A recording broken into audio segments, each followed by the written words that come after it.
సర్వాధికారియు నిరంతర స్తోత్రార్హుడు యేసుక్రీస్తు ప్రభువారి ప్రశస్త నామంలో ఎమాన్యుయల్ మినిస్ట్రీస్ తరపున ఉదయకాలపు వర్తమానాల కొరకు ఎదురు చూస్తున్న మీ అందరికీ మా హృదయపూర్వకమైనటువంటి వందనాలు, కృతజ్ఞతలు తెలియజేస్తున్నాను.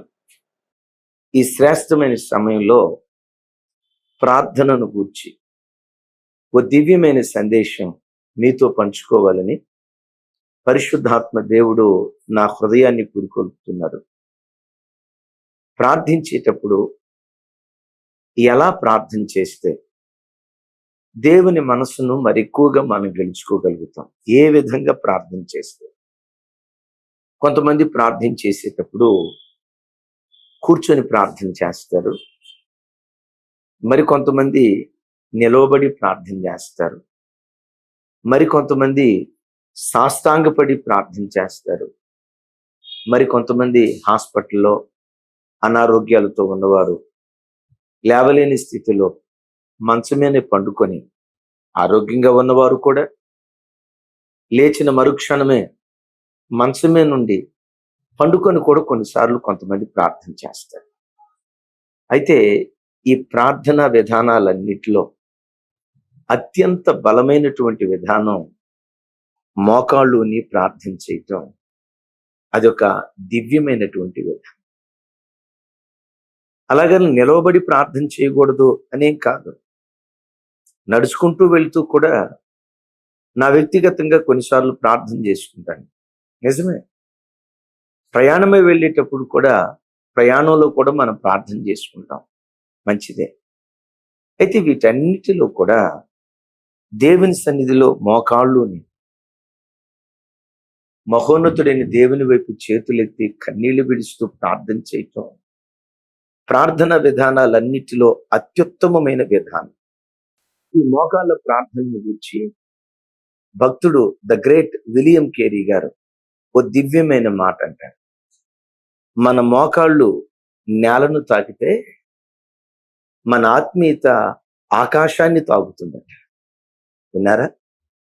మన మోకాలు నేలను తాకితే మన భక్తి జీవితం, మన ప్రార్థన జీవితం, మన పరిశుద్ధ జీవితం, దేవునిలో మనం బ్రతికే ఆ దివ్యమైన జీవితం ఆకాశాన్ని తాగుతుంది అంటాడు. ద గ్రేట్ డాక్టర్ బిల్లీ గ్రహం గారు ఆయన మాట్లాడుతూ ఈ రీతిగా అంటాడు, నీ జీవితంలో నువ్వు అనుభవించే ప్రతి సమస్యకు పరిష్కారం నీ మోకాళ్ళ దగ్గరే ఉంది. ఏ వ్యక్తి అయితే మోకరించి ప్రార్థన చేస్తాడో ఆ మోకాళ్ళ ప్రార్థన ప్రతి చిక్కు సమస్యను విప్పి బ్రతుకు కాలములో సమాధానంగా బ్రతికేటట్లుగా ఈ మోకాళ్ళ అనుభవం అంత అద్భుతమైన కార్యం చేస్తాడంటాడు. మరొక భక్తుడు ఇంకో దివ్యమైన మాట అంటాడు. ఏంటో తెలుసా? ఏ క్రైస్తవుని మోకాళ్ళు దేవుని సన్నిధిలో మోకాళ్ళు ఉంటాయో ఆ క్రైస్తవుని మోకాళ్ళ క్రింద సాతాను యొక్క తల చెతక తొక్కబడతా ఉంటాడు. క్రైస్తవులో అందుకని దైవజనమ, మీతో ఒక అన్నయ్యగా, ఒక ఆత్మీయ తండ్రిగా, ప్రతిరోజు మీకు ఉపదేశాన్ని చేసే ఉపదేశకుడిగా మిమ్మల్ని అభ్యర్థిస్తూ మాట్లాడుతున్న మాట ఏంటంటే, ఏ మాత్రం మీకు ఆరోగ్యం ఉన్నా, ఏ మోకాళ్ళ బలహీనత లేకుండా, ఏ నడుము నొప్పి లేకుండా పరిపూర్ణమైన ఆరోగ్యవంతులుగా మీరు బ్రతికితే ఎన్ని గంటలు దేవుని సన్నిధిలో మోకరించగలరో మోకాళ్ళ మీద ఉండి దేవుని సన్నిధిలో ప్రార్థించేయండి. ఎందుకు మోకాళ్ళ ప్రార్థన ఎంత అద్భుతమైనది ఆలోచిస్తే చూడండి. ఒక ముఖ్యమంత్రి దగ్గరికి ఒక పని నిమిత్తం వెళ్ళాం. ఆ ముఖ్యమంత్రి ఎదుట మనం నిలబడే విధానం వేరుగా ఉంటుంది. చేతులు వెనక్కి కట్టుకోను, నడు మీద ఇట్లా చేయి పెట్టుకోను, కాలు మీద కాలేసుకోను ఆ పై అధికారి ఎదుట మనం నిలవబడలేం కదా. ఆ అధికారి దయ పొందటానికి వినమ్రంగా, నమ్రతతో, బహుదీనులుగా ఆ ముఖ్యమంత్రి ఎదుట మనం నిలవబడి మన అభ్యర్థన ఆయనకి తెలియచేస్తాం కదా. ఒక రాజు ఎదుటికి అధికారి ఇచ్చినప్పుడు ఎంత వినమ్రంగా తల వంచి ఎంత అణుకువగా ఉంటాడు, ఎంత అణుకువగా తన విషయం రాజుకు తెలియచేస్తాడు కదా.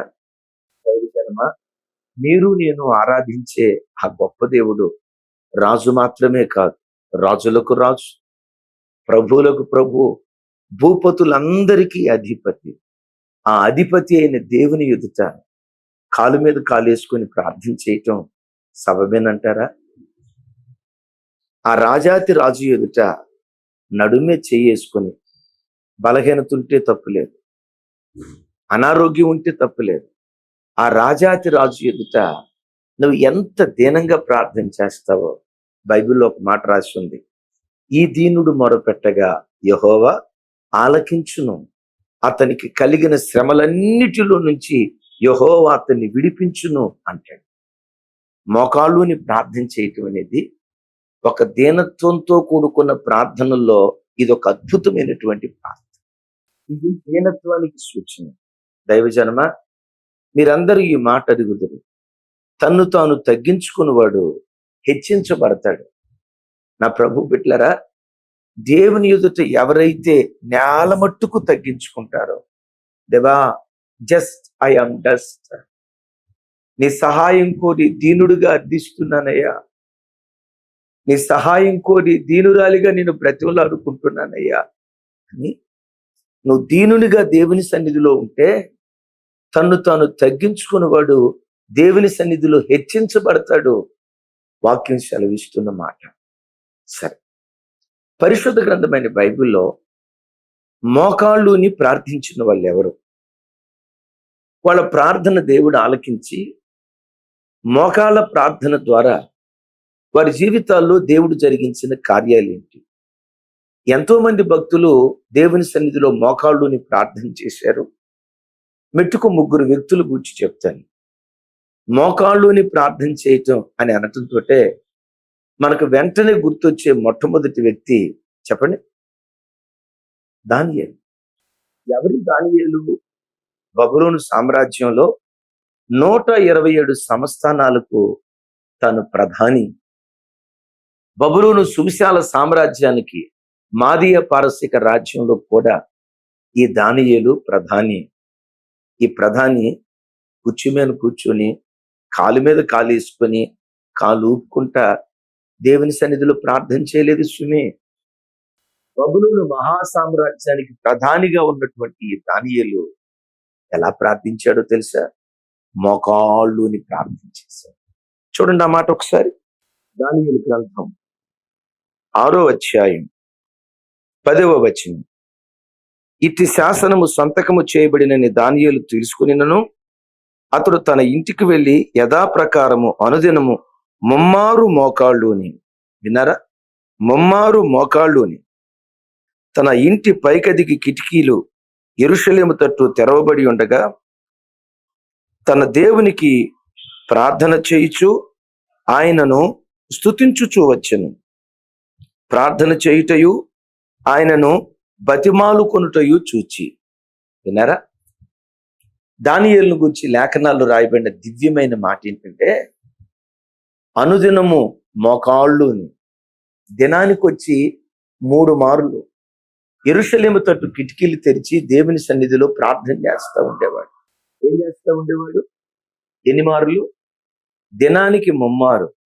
సుమారుగా 70 సంవత్సరాల పాటు మోకాళ్ళుని ప్రతి ఉదయం 9ంటికి, ప్రతి మధ్యాహ్నం 12 గంటలకి, ప్రతి సాయంత్రం 3 గంటలకి, పగటిపూట రోజుకొచ్చి 3 మార్లు మోకాళ్ళుని దేవుని సన్నిధిలో ప్రార్థన చేస్తూ ఎట్లా ప్రార్థన చేశాడట? బతిమాలుకుంటూ ప్రార్థన చేశాడట. చూడండి, తండ్రి దగ్గరికి వచ్చి, నాన్న నాకు ఒక 10 రూపాయలు కావాలి అని కొడుకు అడిగినప్పుడు కొన్నిసార్లు తండ్రి అంటాడు, డాయ్ డబ్బులు లేవు పోరా అంటాడు. కొడుకు ఏం చేస్తాడు? Daddy please daddy, daddy please daddy కదా, daddy please daddy, mummy please mummy అని బ్రతిమలాడుకుంటూ ప్లీజింగ్ చేస్తారు కదా. ఈ ప్రధాని దేవుని బతిమాలుకుంటూ ఉన్నాడట. మోకాళ్ళుని దేవుని సన్నిధిలో ప్రార్థిస్తున్నాడు. ఈ మోకాళ్ళుని ప్రార్థన చేసే ఈ దానియేలును సింహాల బోన్లో వేశాడు. ఈ చిత్రం చూడండి. ఇంత ప్రార్థనాపరుడు బ్రతుకులో కూడా సింహాల బోన్లోకి వెళ్ళాడు. నీ జీవితంలో కూడా కొన్ని సందర్భాల్లో నువ్వు ఎంత బలంగా ప్రార్థన చేసినా సమస్యలనే సింహాల బోన్లోకి వెళ్తావు. ప్రార్థనాపరుడైన దానియేలే సింహాల బోన్లోకి వెళ్ళాడు. నీ జీవితంలో కూడా ఎంత ఉపవాసం ఉన్నా, ఎంత అంగలార్చినా, ఎంతగా దేవుని సన్నిధిలో కన్నీళ్లు కార్చినా కొన్ని సందర్భాలలో సింహాల బోననే సమస్యల వలయంలో మనం పడతాం, తప్పదు. కానీ విచిత్రం ఏంటో తెలుసా? సింహాల బోనులో పడ్డ సింహాలు నిశ్శబ్దమైపోయాయి. దానియేలుతో సింహాలు ఆడుకోలేదు, చేల్చటానికి రాలేదు. భక్తుడైన దానియేలు ఇక్కడ మోకరిస్తే ఆ సింహాలు అంత దూరాన పిన్ డ్రాప్ సైలెన్స్, మౌనం అయిపోయాయి. ఎందుకు మౌనం అయిపోయాయి తెలుసా? దానియేలు మోకాళ్ళ ప్రార్థన కింద సాతానును దేవుడు చెతకదొక్కేసేసేసాడు. ఆ సాతాను యొక్క క్రియలను దేవుడు చెతకదొక్కేసేసాడు. ఆ ప్రభు బిడ్డలారా, ఒక ఖరీదైన మాట చెప్తాను. ఒక పాటగాడి మీద సాతాను దాడి చేయగలుగుతాడేమో, ఒక ప్రసంగికుడి మీద సాతాను దాడి చేయగలుగుతాడేమో, కానీ మోకాళ్ళ ప్రార్థనా పరుడి మీద సాతాను దాడి చేయలేడు. ఒకవేళ దాడి చేయాలని ప్రయత్నం చేశాడా, ఆ ప్రార్థనా పరుని మోకాళ్ళ క్రింద సాతాను చెతకదొక్కటం సాతాను చెతకదొక్కబడటం ప్రారంభిస్తాడు దేవుడు. నిజమే. చూడండి, 3 వ్యక్తులను పరిచయం చేస్తాను. సంసోను, దావీదు, దానియేలు. సంసోను మీదకి సింహము బొబ్బరిల్లుచు వచ్చింది. అఫ్కోర్స్ సంసోను సింహాన్ని చంపాడు. ఇక్కడ బాగా గమనించండి, సంసోను మీదకి సింహం బొబ్బరిల్లుచు వచ్చింది, కానీ దానియేలు సింహాల బోనులో పడ్డా సింహాల మధ్యలో ఉన్న ఏ సింహము బొబ్బరిల్లుతూ రాలేదు. Pin drop silence. కారణం ఏంటో తెలుసా? మోకాళ్ళ శక్తి ఎదుట సాతాను ఓడిపోయాడు, నిశ్శబ్దమైపోయాడు. భక్తుడైన దావీదు గారు ఉన్నాడు. గొర్రెల మంద మేపుతున్నప్పుడు సింహము ఎలుకబంటి అతని మీదకి వచ్చింది. విచిత్రం చూడండి. అఫ్కోర్స్ దావీదు ఆ రెండింటిని చంపాడు. నేనంట సింహాలు సంసోను మీదకి వెళ్ళగలిగాయి, సింహాలు దావీదు మీదకి వెళ్ళగలిగాయి. కానీ విచిత్రం, సింహాల బోనులో ఉన్న ఆ సింహాలు దానియేలు మీదకి రాలేకపోయాయి. కారణం ఏంటో తెలుసా? మోకాళ్ళ ప్రార్థనలో ఉన్న శక్తిది. దైవజనమా, నువ్వు దేవుని సన్నిధిలో మోకరించి దేవుని బతిమాలుకుంటూ ఉంటే, ఒకవేళ నీ ఇంటి చుట్టూత సాతాను సమస్యల వలయమేసి సమస్యల వలయంతో నేను నాశనం చేయాలని వాడు పొంచి ఉన్నా, నీ మోకాళ్ళ శక్తి ఎదుట వాడు గడగడలాడుతూ నీ ఇంటిని విడిచిపెట్టి వెళ్ళిపోతాడు. ఒకవేళ ఉన్నాడా వాడు, నీ మోకాల కింద వాడు నలిగిపోవటం ప్రారంభిస్తాడు. సాతాను నోటిని ముగించేది నీ మోకాళ్ళ ప్రార్థన. దైవజన్మ, నీకు అనారోగ్యం ఉంటే ఏం బాధపడద్దు. మోకాళ్ళు నొప్పి ఉంటే, నడువు నొప్పి చేత పీడించబడుతూ ఉంటే, దేవా నేను మోకరించలేకపోతున్నాను, ఈ వాక్యం నువ్వేం కృంగిపోవద్దు. నువ్వు మోకరించకపోయినా నీ కడుపును పుట్టిన నీ పిల్లలకు ఆ మోకాళ్ళ అనుభవం నేర్పు. హాస్పిటల్ వేసుకుని పిల్లల్ని ప్రార్థన చేయనివ్వకు, చిన్న మోకాళ్ళ మీద ఉండి ప్రార్థన చేయనివ్వకు, పురికొల్పు వాళ్ళని. అలాగని మోకరించి ప్రార్థన చేయమని కొట్టమని కాదండోయ్. వాళ్ళను పురికొల్పి ఇలా మోకాళ్ళుని ప్రార్థన చేయనట్లుగా వాళ్ళను పురికొల్పు. ఆ మోకాళ్ళ కింద సాతాను నలిగిపోతాడు. నీ ప్రార్థన ఎదుట సింహాల నోళ్ళు మోయిస్తాడు. నీ కుటుంబానికి వ్యతిరేకంగా ఏ మనుషులైనా నోరు తెరిచి మాట్లాడుతున్నారా? బలహీనుడు అని, ఒంటరి వాడివని, బక్క చిక్కిన వాడివని, నువ్వు ఉంటున్న ప్రాంతంలో దిక్కు మొక్కు లేని వాడవని, అనాథవని, నీ ప్రక్కన ఎవరూ లేరని సింహాల లాంటి వ్యక్తులు గర్జిస్తూ నీ మీదకు వస్తున్నారా? ఒక్కటే, దేవుని సన్నిధిలో మోకాళ్ళుని ప్రార్థన చేయి. సింహాల నోళ్లను మూయించిన వాడు, నీకు వ్యతిరేకంగా లేచిన వ్యక్తుల నోళ్లను నిశ్చయంగా దేవుడు మూయించును గాక. రైట్? మోకాళ్ళ ప్రార్థన అని అనటంతో పరిశుద్ధ గ్రంథమైన బైబిల్లో నేను మిమ్మల్ని అడుగుతాను, ఎవరు మీకు జ్ఞాపకం వస్తున్నారు? మోకాళ్ళుని ప్రార్థన చేయటం అని అనటంతో ఆ భక్తుని పేరు చెప్పకుండా మరొక వ్యక్తి దగ్గరికి మనం వెళ్ళం. చెప్పుకొని చూద్దాం. మీకు అవకాశం ఉంటే కామెంట్ బాక్స్లో రాయండి. ఎస్, దైవ సన్నిధిలో మోకాళ్ళుని ప్రార్థన చేసిన ఆ దైవజనుడు కొంచెం మీకు ఇన్ఫర్మేషన్ ఇస్తాను. ఫైర్ బ్రాండ్ మంట కలిగిన ప్రవక్త, రోషం కలిగిన ప్రవక్త. చెప్పండి చూద్దాం ఎవరు? ఎస్, ద గ్రేట్ ఏలియా. కర్మేలు పర్వతం మీదకి అగ్నిని కుమ్మరించి ఆ దహన బలి ద్రవ్యం దేవుడు అంగీకరించేటట్లుగా చేసి ఇశ్రాయేలు ప్రజలందరినీ ఒక్క రోజులో దేవుని తట్టు త్రిప్పిన ఒక గొప్ప ప్రవక్త. దేశాన్ని ఒక్క రోజులో ప్రభు తట్టు త్రిప్పాడు. ఏలియాని అడుగుదాం, ఓ దైవజనుడా, ఒక్క దినంలో ఇంత అద్భుత కార్యం చేసి దేశాన్ని ప్రభు తట్టు త్రిప్పావంటే నీ విజయానికి కలిగిన కారణం ఏంటి? ఆ భక్తుడు అంటాడు, నా విజయానికి ఉన్న రహస్యం మోకాళ్ళ ప్రార్థనే. ఓ మోకాళ్ళ అనుభవం కలిగిన వాడు దేశాలను ప్రభావితం చేస్తాడు. మోకాళ్ళ అనుభవం కలిగిన వాడు గ్రామాలను ప్రభావితం చేస్తాడు. ఈ వాక్యం వింటున్న తల్లి, ఆ మోకాళ్ళ అనుభవం సంపాదించుకో. యేసు నామం పేరిట నీ మోకాళ్ళ అనుభవం ద్వారా నీ ఇంటిని నువ్వు ప్రభావితం చేయబోతున్నావు. నీ గ్రామాన్ని నువ్వు ప్రభావితం చేయబోతున్నావు. నువ్వు బ్రతుకుతున్న పట్టణాన్ని ప్రభావితం చేయబోతున్నావు. దేశాలను ప్రభావితం చేసే శక్తి ఎస్ మోకాళ్ళ ప్రార్థనలో ఉంది. సరే, అంత అద్భుతం జరిగిన తర్వాత అప్పటికి దేశం 3.5 సంవత్సరాల నుండి చినుకైనా వర్షమైనా మంచైనా లేక కరువు కాటకాల మధ్య దేశం అల్లాడిపోతావు. దైవజనమా వింటున్నారా? అప్పుడు భక్తుడైన ఏలియా చేసిన అద్భుతమైన కార్యం చూడండి. రాజుల మొదటి గ్రంథం 18వ అధ్యాయం 42వ వచనం, 43వ వచనం, 42వ వచనం ఒకటి నేను చదువుతాను. ఆహాబు భోజనము చేయబోయిను గాని ఏలియా కర్మేలు పర్వతం మీదకి పోయి నేల మీద పడి ముఖము మోకాళ్ళ మధ్య ఉంచుకొనెను.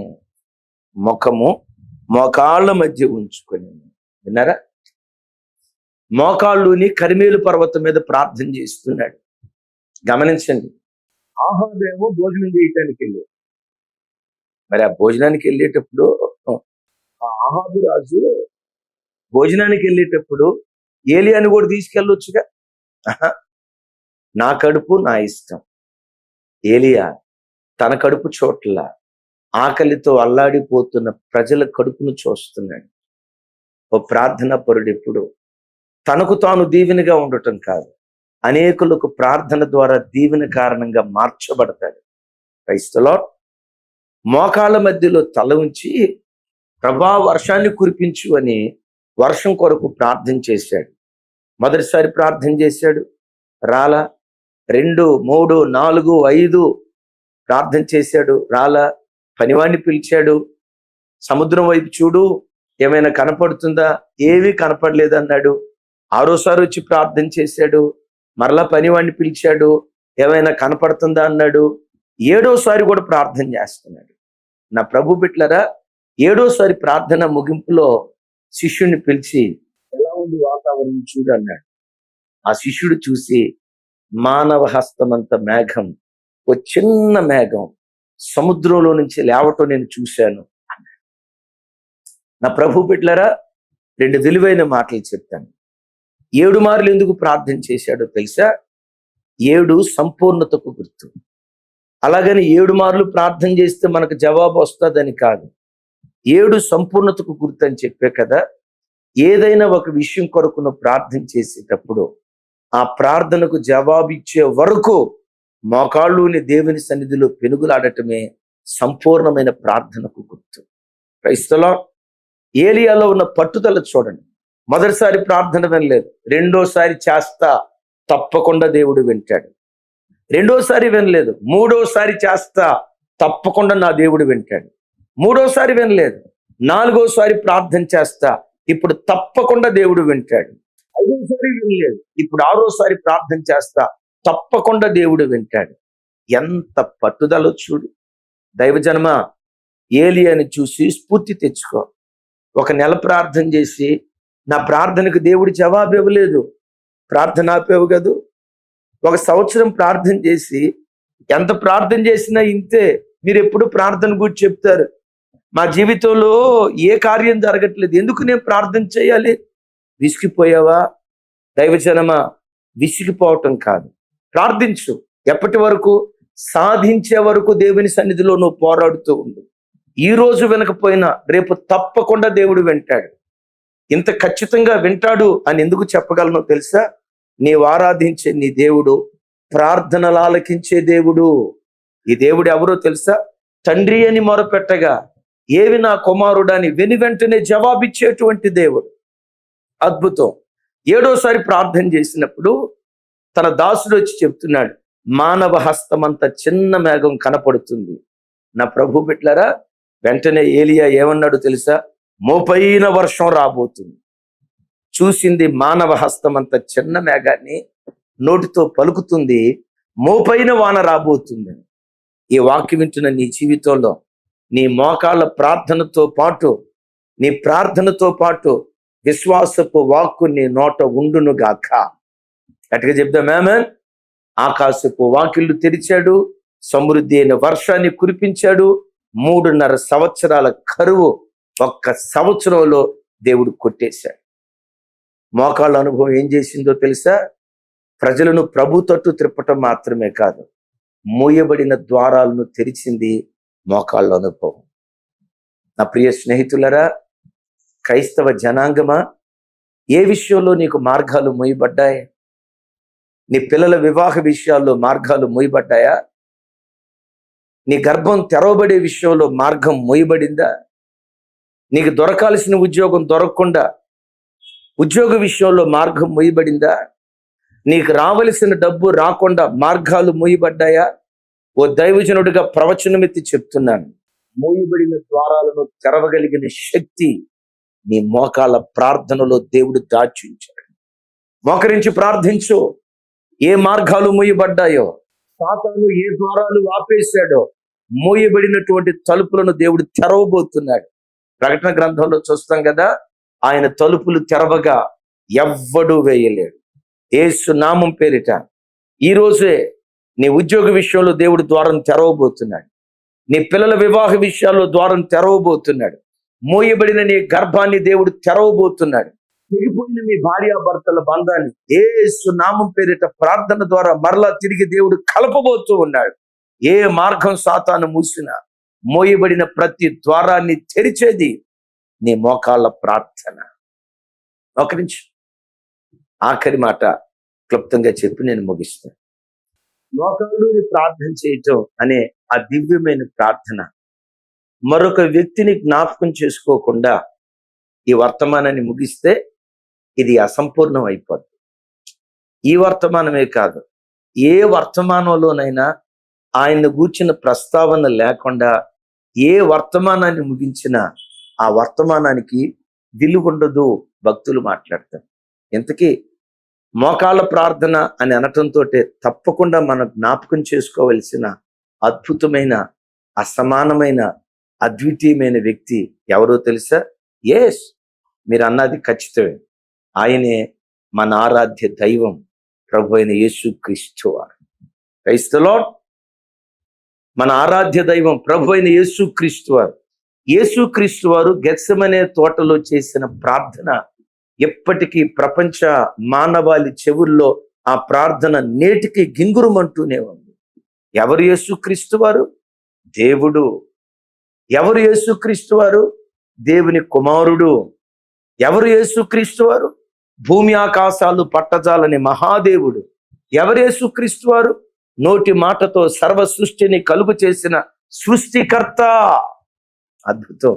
ఆ సృష్టికర్త భూలోకానికి వచ్చినప్పుడు తండ్రి సముఖంలో ఎలా ప్రార్థన చేశారో చూడండి ఒకసారి. యోహాను సువార్త 22వ అధ్యాయం 41వ వచనం. వారి యొద్ద నుండి రాతివేతంత దూరము వెళ్ళి మోకాళ్ళుని, తండ్రి, ఈ గిన్నె నా యొద్ద నుండి తొలగించుటకు నీ చిత్తమైతే తొలగించుము, అయినను నా ఇష్టము కాదు నీ చిత్తమే సిద్ధించుగాక. ఈ వాక్యం విన్న దైవజన్మ, యేసుక్రీస్తు వారు రాతివేతంత దూరము వెళ్ళి మోకాళ్ళుని ప్రార్థన చేశాడు. యేసుక్రీస్తు వారే మోకాళ్ళుని ప్రార్థన చేశాడంటే దైవజన్మ, ఆయన పిల్లలైన మనం మన తండ్రిలాగా మనం మోకరించొద్దా? ఎందుకు మన తండ్రి మోకరించాడో తెలుసా? మనకు మాదిరి చూపించడానికి. నాన్న ప్రార్థన చేసేటప్పుడు ఇలా ప్రార్థన చేయండిరా, మీరు నాకులాగా మోకరించండి అని మనకు మాదిరి నేర్పటానికి దేవుడు మోకాళ్ళుని ప్రార్థన చేశాడు. తండ్రి ప్రతి విషయంలో పిల్లలకు మాదిరిగా ఉండాలి అని మనం వింటాం కదా. ఆ తండ్రి మనకు మాదిరిగా ఉండటానికి మోకాళ్ళు నేడు. యేసుక్రీస్తు వారు చేసిన మోకాళ్ళ ప్రార్థన ఏం జరిగించిందో తెలుసా? భయంకరమైన శోధనల మధ్యలో సాక్షిగా నిలవబడేటట్టు, నిలవబడలేని ప్రతికూల పరిస్థితుల్లో సాతాను మీద అఖండమైన విజయాన్ని సాధించేటట్లు చేసింది మోకాళ్ళ ప్రార్థన. ఇక ఈ వివరాలన్నీ మీరు చాలాసార్లు వినుంటారు, నేనే చెప్పాను చాలాసార్లు. దైవజనమా, యేసుక్రీస్తు వారి పరిచర్యలో శిలువ మరణం అనేది ఓ పెద్ద భయంకరమైన శోధన. యేసయ్య ఆ భయంకరమైన శోధనను చూసి, తండ్రి నీ చిత్తమైతే ఈ పాత్ర తొలగించు, అయినను నా చిత్తం కాదు నీ చిత్తమే సిద్ధించుగాక.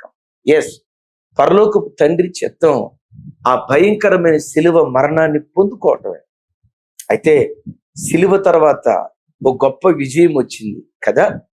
దైవజనమా, మీతో ఒక మాట చెప్తాను. నీ జీవితంలో ఎప్పుడైనా భయంకరమైన సమస్యలు ఈరోజు నీకు వస్తున్నాయంటే, ఈ సమస్యల మధ్యలో నువ్వు ప్రభు కొరకు నిలవబడు. ఈ శ్రమకాలం తీరిన తర్వాత రెట్టింపు మహిమ దేవుడు నిశ్చయంగా నీకు అనుగ్రహించబోతూ ఉన్నాడు. ఏ క్రైస్తవుడి జీవితంలోనైనా పెద్ద పెద్ద శోధనలు వస్తున్నాయంటే ఆ వ్యక్తి మీద దేవునికి పెద్ద పెద్ద ప్రణాళికలు ఉన్నాయి. గొప్ప గొప్ప సమస్యలు నిన్ను ఏలుబడి చేస్తున్నాయంటే నీ మీద దేవునికి ఉన్న ఉద్దేశాలు కూడా అంత గొప్పగా ఉన్నాయి. ఎంత చెట్టుకు అంత గాలి అంటారు కదా. చిన్న చెట్టుకు చిన్న గాలి కదా, పెద్ద చెట్టుకు పెద్ద గాలి. నీకు పెద్ద పెద్ద శోధనలు వస్తున్నాయంటే తమ్ముడు, చెల్లి, నా మాట వినమ్మా. సమస్యలను చూసి భయపడుకో. అయ్యో, పెద్ద పెద్ద సమస్యలను నేలుబడి చేస్తున్నాయి. ఎందుకు పెద్ద పెద్ద సమస్యలు నీకు వస్తున్నాయో తెలుసా? నీ మీద దేవునికి గొప్ప పెద్ద ప్రణాళికలు ఉన్నాయి కనుక. అయితే ఒకటి, యేసుక్రీస్తు వారు ఈ భయంకరమైన శోధనల మధ్యలో తాను నిలిచి విజయాన్ని సాధించడానికి కారణం ఎస్ చెప్పండి. నీకెదురయ్యే ప్రతి శోధనలో నువ్వు గెలవాలంటే నిన్ను గెలిపించేది మోకాళ్ళ ప్రార్థన.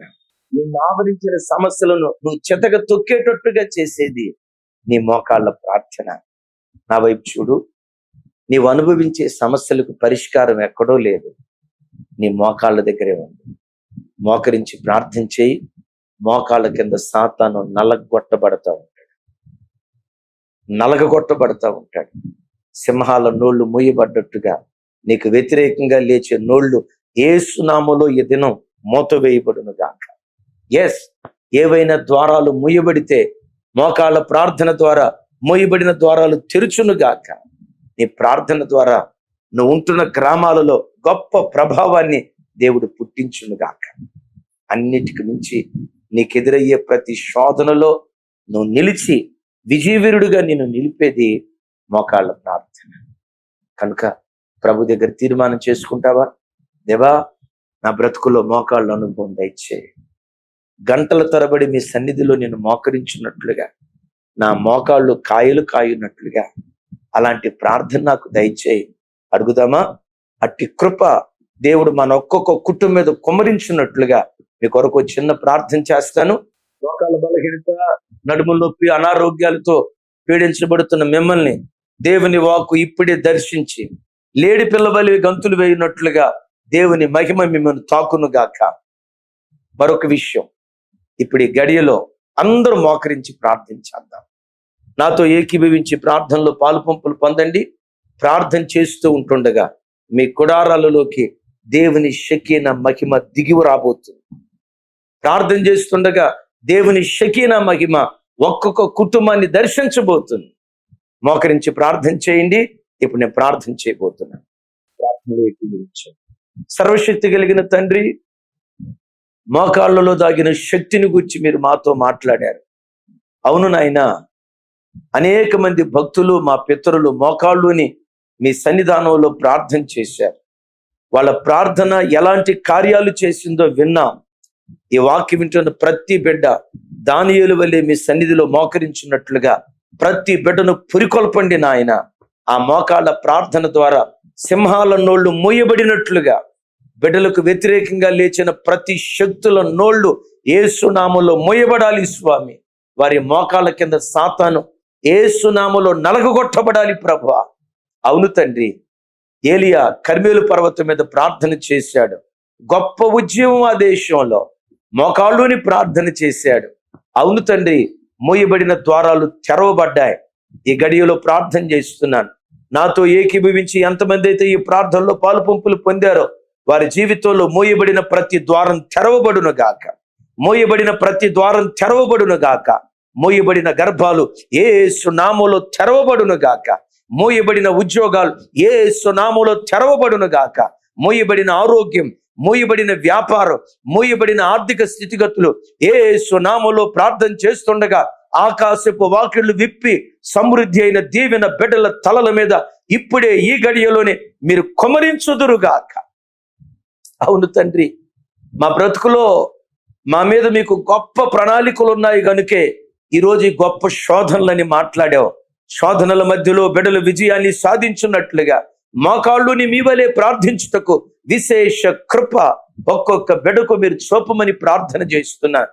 ఈ గడియలో నాతో ఏకీభవించి ఎంతమంది బిడ్డలైతే మోకాళ్ళుని ప్రార్థన చేస్తున్నారో ఓ గొప్ప శక్తి వారి ఇంటిలో నుంచి ఉద్భవించును గాక. ఓ గొప్ప ప్రభావం ఇప్పుడు ఆ ఇంట్లో ఉన్న ప్రతి బిడ్డను యేసు నామములో తాకును గాక. యేసు నామములో ఆవరించును గాక. మోకాళ్ళ ప్రార్థన ద్వారా ప్రతి కన్నీరు యేసు నామములో తొడవబడినట్లుగా మీరే కార్యాలు చేసి మహిమ పొందండి. సమస్త ఘనతలు, మహిమలు, ప్రభావాలు మీకే ఆరోపిస్తూ యేసు నామం పేరిట ప్రార్థించి పొంది ఉన్నాము తండ్రి. తండ్రి అయిన దేవుని ప్రేమ, కుమారుడైన యేసుక్రీస్తు వారి దివ్య కృప, పరిశుద్ధాత్మ దేవుని అన్యోన్య సహవాసం మనకు సకల పరిశుద్ధులకు సదా తోడయుండి నడిపించును గాక. ఆమేన్. Right, thank you. చక్కటి విలువైన వర్తమానం మనం విన్నాం కదా. ఈ రోజు రాత్రి మాసాంతర కూటం 8 గంటలకి తప్పకుండా కుటుంబాలుగా పాలు పంపులు పొందండి. రేపు ఉదయకాలం 5 గంటలకి అరుణోదయ ప్రార్థన. అరుణోదయ ప్రార్థన యొక్క ప్రాముఖ్యత, అద్భుతమైన వర్తమానం కూడా ఇవ్వబడుతుంది. కుటుంబాలుగా జూమ్ యాప్ లో, యూట్యూబ్ లైవ్ లో లాగిన్ ఇవ్వండి. జూమ్ యాప్ లింక్ కింద డిస్క్రిప్షన్ బాక్స్ లో మీకు చూపిస్తున్నారు. పాలు పంపులు పొందండి. కృపా సమాధానములు మనందరికీ తోడై ఉండును గాక. ఆమేన్.